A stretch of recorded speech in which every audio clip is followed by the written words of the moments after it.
So without further ado, I want to invite Dr. Garner to come up and present. She is laying down the foundation for our discussion today with her talk on Job, a theological exploration of shame. Thank you so much, Dr. Wee. Such a pleasure to be a part of this fascinating conversation with all of you. I especially am grateful for Dr. Wee to have been one of the possibly 3 people to read my article about Job and shame, along with my mom, and be like, Dr. Wee and my mom, possibly the 2 people who read my article, and she said, you have to present on it, so it is my pleasure to be here with you. This is a brief summary of that article that I entitled Shaming and Unreasonable Shame in the Book of Job.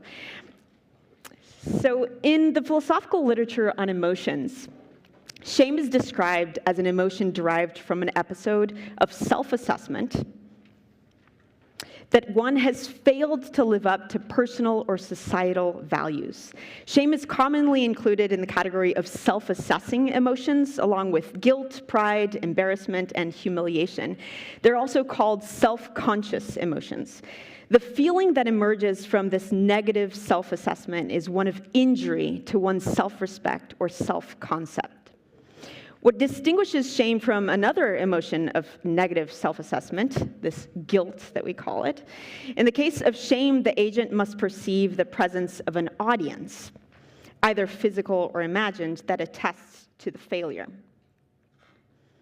For the last few decades, philosophers have mostly settled on the idea that shame is a moral emotion. That is, an emotion that only arises after one has failed to live up to their moral values.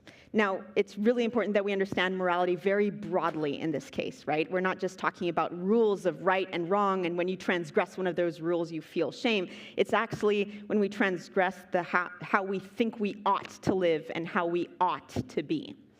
So having a set of moral values, then, we ought to feel shame only when we're seen, physically or hypothetically, transgressing one of those moral values.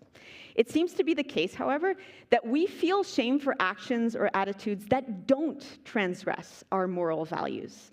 And I will call this kind of shame irrational, or in this case, I'm going to call it unreasonable shame.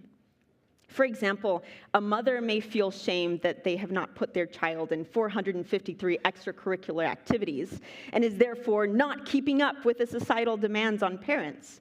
For most mothers, this shame could be deemed unreasonable, given that busyness or even the ultimate professional success of their child isn't a personally held moral value. Or, as another example, a man feels ashamed of his characteristic stutter. His shame doesn't arise because delayed communication transgresses a moral value of his, but because of some inalterable trait that he possesses. We could say then that unreasonable shame is that which is felt for the wrong reason. What constitutes a wrong reason for feeling shame? One of the following. First, the feeling does not correctly track some personal value that was transgressed. Second, it arises as the result of an excessive personal or societal demand. Third, it is felt because of a personal or societal value that cannot be met because of some inalterable trait. That unreasonable shame is a category of shame that we as a society hold as true is attested by our often announced statement, "You have nothing to be ashamed of." This statement is often enunciated to convey the idea that though an audience may engage in shaming tactics against us to elicit the emotion, the person may choose to bypass the emotion since no value was transgressed. And thus, if shame is felt, it is unreasonably felt. Though philosophical work on shame abounds, the same is not true about the associated act of shaming, and I want to talk a little bit about that, which is when there is an invitation for others to join in on the negative judgment of the shamed agent. Like shame, shaming requires an audience to the agent's failure to live up to some societal value. Not all audiences must be hostile to elicit shame, but the audience has to be hostile to engage in shaming. On the other hand, shaming does not necessarily produce shame. though it targets to do so. So in this lecture, I want to provide a hermeneutical and philosophical analysis of shaming and unreasonable shame in the book of Job.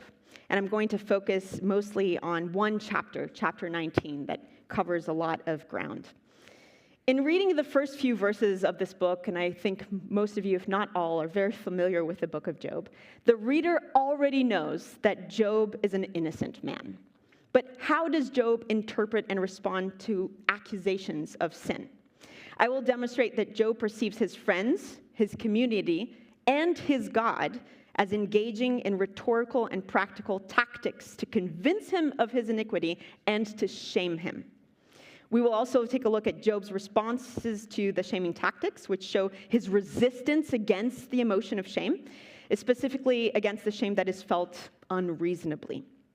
We'll explore together Job's confidence in God's truthful assessment of his character.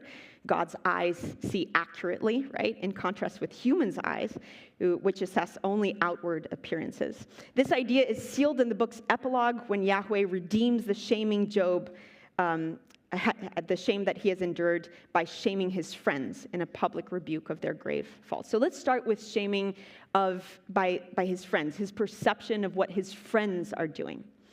It's clear to readers of this book that Job's friends, Eliphaz, Bildad, Zophar, and Elihu, are increasingly adamant about Job's sinfulness with the passing of the chapters, right? They start by discoursing about God's justice without fully committing to the idea that Job has sinned. However, the more they reflect on the fact that God's justice does not allow him to punish the innocent, the more they're convinced that Job is likely withholding the truth, both from them, the friends, and from God.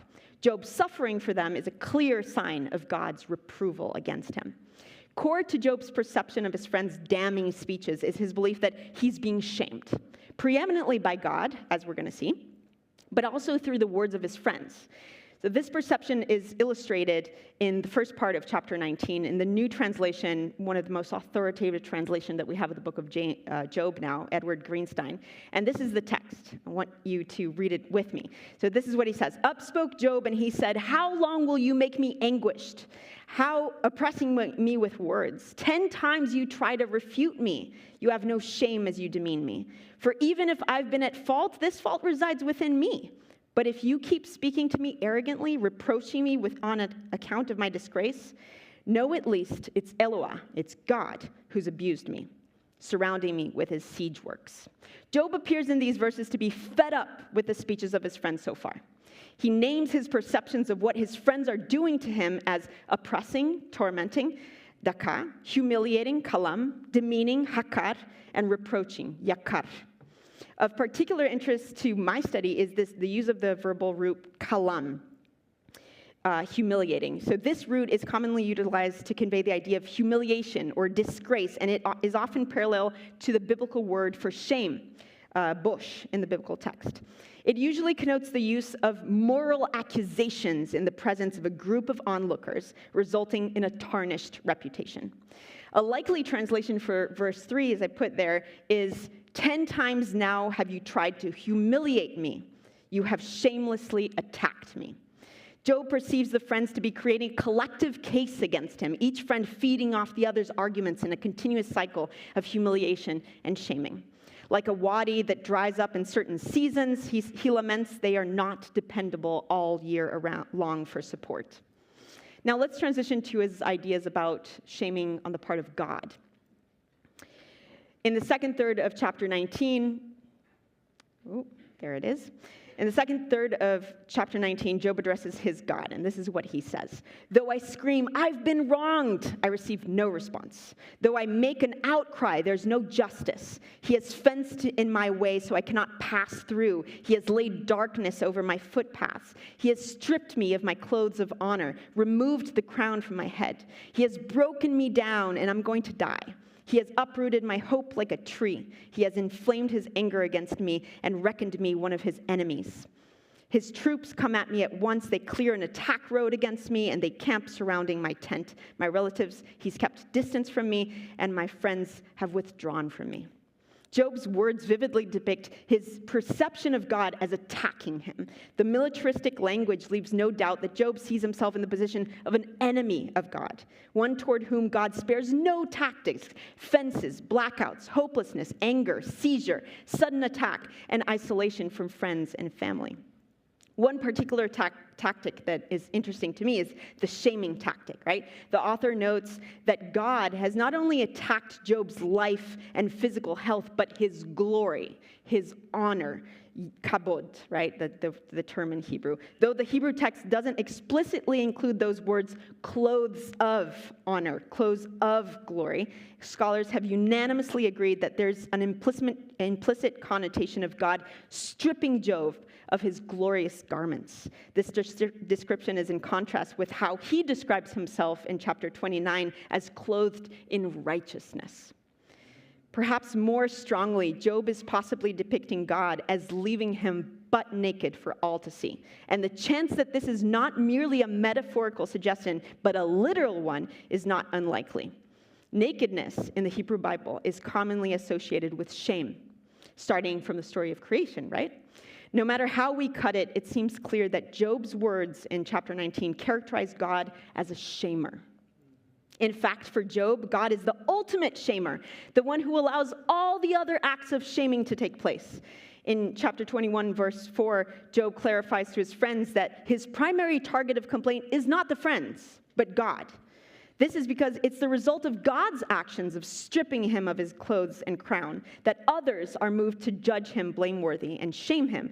For, as he notes, it's common sense to see anyone in this situation and assume that the sufferer is paying for something truly appalling. His shriveled and skinny body serves as witness or testimony of some non-existent fault. Job goes as far as to say that it is God who, quote, thrusts him into the hands of the wicked, unquote, as they strike his cheeks to shame him. Therefore, if God has put him in this state, it is not the friend's ultimate fault for thinking poorly of Job, and consequently for shaming him. His deity, however, his God, is above flawed human perceptions. He should know better, but he seems not to. God's culpability extends to the reactions of Job's community as well. So these are the following verses where Job insinuates that it is God who has made his relatives and friends withdraw from his presence.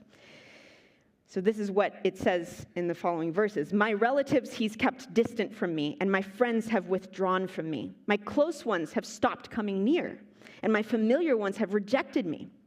Men of my household and women who serve me imagine me a stranger. In their eyes, I'm a foreigner.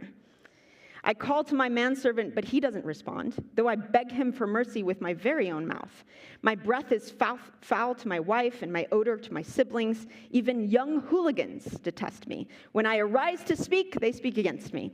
All members of my circle abhor me. Those I befriended have turned on me. My bones sticks to my skin, and my flesh, I'm cemented at the skin of my teeth. So Job's community, or kinsfolk in this passage, and others, are his servants, his wife, his siblings, his closest friends, and even the youth of his city. In chapter 16, he adds the enemies to the lot. We can observe shaming tactics being utilized mainly by these young hooligans, as Greenstein translates. The translation of verse 18 allows for two different possibilities. Either the youngsters counter whatever Job says in public whenever he rises to speak, or they defame Job whenever he rises to speak. Whatever the correct alternative, the marks of shaming are very obvious, right? So Job elaborates on the specific shaming acts that they perform in chapter 30. According to Job in chapter 30, people laugh at him, mock him in song, spit on him, abuse him, terrorize him. His stature or reputation has been blown away as the wind, and his prestige has dissipated like a cloud. The imagery Job uses in this chapter is really fascinating. He depicts the people in his community as beasts, likely domesticated beasts, but who have gone wild. So verses 11 to 14 use words like reins, brittle, and mention their mouths, noses, and legs as being tied and then set loose. None, he says, none can restrain them. They overrun the barren tract. These wild beasts chase Job's good reputation and honor away, like bulls who chase away the torero. Job's reputation does not stand a chance against the shaming tactics of his fellow countrymen. Despite all these perceptions of shaming from his friends, from God, from the community, Job claims to feel no shame. First, he resists the very charges implicit in the shaming process. Throughout the book of Job, especially in the middle portion, Job continuously advocates for his moral and religious innocence. We find Job saying things like, "Were he, God, to test me, I'd emerge like pure gold. My foot has held fast to his course, his path I have kept and not strayed. The command of his lips I have never neglected. In my bosom I've stored the words of his mouth." In his self-assessment, Job is blameless, not guilty, righteous, and free from wrongdoing. Job says he will not admit that the friends are correct in their accusations of his unrighteousness, not, quote, till the day he dies, unquote. However, as I noted earlier, a curious characteristic of the emotion of shame is that it may be felt despite moral or religious innocence, what I call unreasonable shame. Nonetheless, in chapter 19, Job resists the feeling of unreasonable shame in three ways. The first way, some commentaries have noticed that Job's expression in chapter 19, verse 3, 10 times, "You try to reproach me," distances the friends' shaming tactics from having their desired result of shame. If the friends desired to shame Job, they were unsuccessful in eliciting that emotion in him. As we've seen, the relationship between shaming and shame is not causal, right? Because shaming often fails to produce shame. Shaming is only as effective as the shamed person allows it to be. One might think of shaming as a fishing line. The propositional content of the accusation or the perception of the transgression of a held value by the audience is the bait. But shame may only be felt if there is bite. As a first act of resistance to unreasonable shame, Job doesn't bite. Job's second act of resistance is to turn the accusation of shamelessness back to the friends. Still in verse 3, Job turns the table. "You have no shame as you demean me." Since he does not bite the bait, the friends, he reasons, should. Instead of providing comfort and support to him, they attack him as if he were the enemy. Should they not be ashamed for committing this faux pas of friendship? Job further resists the shaming tactics of the friends by creating a hypothetical scenario in which he would not feel shame. "For even if I've been at fault, the fault resides within me." In this verse, Job is not confessing his culpability, but arguing that if it were the case that he did something wrong, the friends have no proof of it. They have offered no evidence for wrongdoing throughout their speeches aside from Job's very suffering, and therefore have no grounds for shaming. If it were the case that he did something, he did so in secret, and therefore Job might be warranted in feeling guilt, a primarily private and individualistic emotion, but not shame. The emphasis that Job gives is on an internal knowledge of fault, and solely internal knowledge is the domain of guilt. Finally, looking at the bigger picture of the book of Job, the main character resists the feeling of shame by simply showing up. It is commonplace to characterize the emotion of shame as one that induces the shamed person to isolate from the audience of their supposed fault. Out of sight, out of mind, right? Is the honest hope of those having to endure the emotional burden of shame. To hide is to react to the uncovering of one's faults. We try to cover what has been uncovered. In Job's case, however, the character doesn't withdraw from his shamers. Once again, he has nothing to cover up, even though attempts to uncover something have been made. For shame to be elicited from shaming tactics, the accused human must assent, not merely to the propositional truth of fault, but primarily assent to the image of oneself that comes across to the audience. So instead of taking on an unreasonable feeling of shame, Job shirks the emotion entirely. Echoing Satan's question to Yahweh in the first chapter, "Does Job fear you for no reason?" Job implicitly inquires, "Should I feel shame for no reason?" In virtually all of Job's speeches, he struggles with seemingly incompatible beliefs. On the one hand, he's confident that God is the only being who knows of his innocence, right? As the true assessor of human hearts and the only witness of every human movement, God knows Job has not committed any injustice. On the other hand, Job sees no other explanation for his suffering other than the deity arbitrarily punishing him. This tension, in short, is the source of his indignance against God. Job's belief in God as the omniscient assessor of human hearts is evident, for example, in his rhetorical question, quote, "Have you eyes that are of flesh? Do you see as a mortal sees?" Unquote. The answer is obvious. Of course he doesn't. If Job sinned, he's certain, "You'll be watching me." In the famous passage of Job, chapter 16, verse 19, "For even now my witness is in the heavens, and the one who knows the truth is on high," Job is referring to God as his ed, his witness, his testifier, his knower of truth. This very divine characteristic of God is what creates cognitive dissonance for Job. If the deity is the perfect witness of the only true knower of Job's innocence, there can only be one explanation for his suffering. God has arbitrarily chosen to attack him. But let's go to the very end of the book. After an intense intellectual and emotional struggle throughout the dialogues between Job and his friends, and then between Job and God, his story returns to a narrative form in chapter 42, verses 7 to 9. And this is what it says. "It happened after Yahweh spoke these words to Job, that Yahweh said to Eliphaz the Temanite, 'I am angry at you and your two companions, for you did not speak about me in honesty, as did my servant Job. Now then, take yourselves 7 bulls and 7 rams, and go to my servant Job, and offer up a burnt offering on your own behalf, and my servant Job will pray for you. For I will lift up his face without doing anything unseemly to you, for you did not speak about me in honesty, as did my servant Job.'" I interpret the events of these verses to be Job's final redemption. By this point in the book, we have not seen God answer any of Job's intellectual struggles or give him the benefit of a trial. However, in the end, God confirms Job's version of the story. What exactly is Job right about? From what we can surmise in the text, he has been right regarding his views on God, that God does not operate and govern the world solely on retributive justice. By agreeing with Job, God also implies that Job did not do anything to merit the tragedies he has met, something the reader knows from the get-go, right? In addition to having Job's reputation and honor redeemed, God also redeems Job from his friends' shaming tactics by counterbalancing with his own. An imposing sacrifice is required to forgive the friends' sins of defamation, both against Job and against God. And 3 noteworthy characteristics of this sacrifice contribute to my interpretation of this act as shaming. First, God explicitly states that they have been wrong. So there's a necessary component of judgment of fault, right? Second, this fault is of consequential nature. The friends must provide 7 bulls and 7 rams for the sacrifice.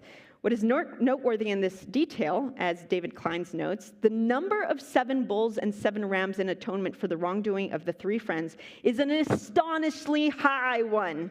To put this into perspective, this is the sacrifice required in Ezekiel chapter 45 for all of Israel. This seemingly exaggerated request to atone for the sins of the friends conveys the severity of their fault.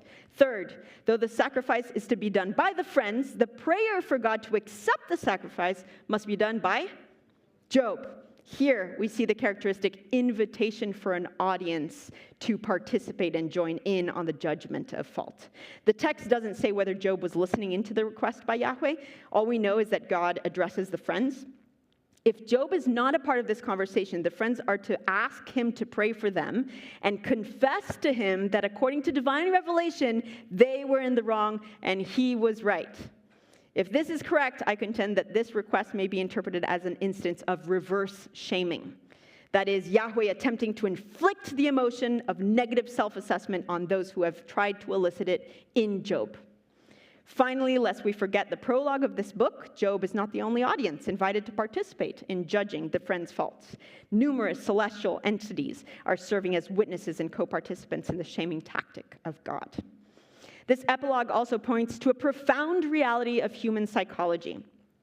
Though shame that is felt unreasonably can be pernicious and debilitating, most societies and cultures have felt positively about eliciting shame that is felt for the right reasons. That is, shame elicited by one's realization of the transgression of a reasonable and alterable value. In the case of Job's friends, the value of correct theology. The difference between God eliciting such emotion and us humans doing the same is noticeable. Humans often lack all the information necessary to evaluate an action or a belief as wrong and to know the heart's true intentions. To paraphrase Marvin Pope, the epilogue is, quote, as magnificent a vindication as Job could have hoped for, proving that God values the integrity of the impatient protester and abhors pious hypocrites who would heap shame on a tormented soul to uphold their theological position. Why are we talking about this in this setting, aside from the fact that the topic is inherently interesting?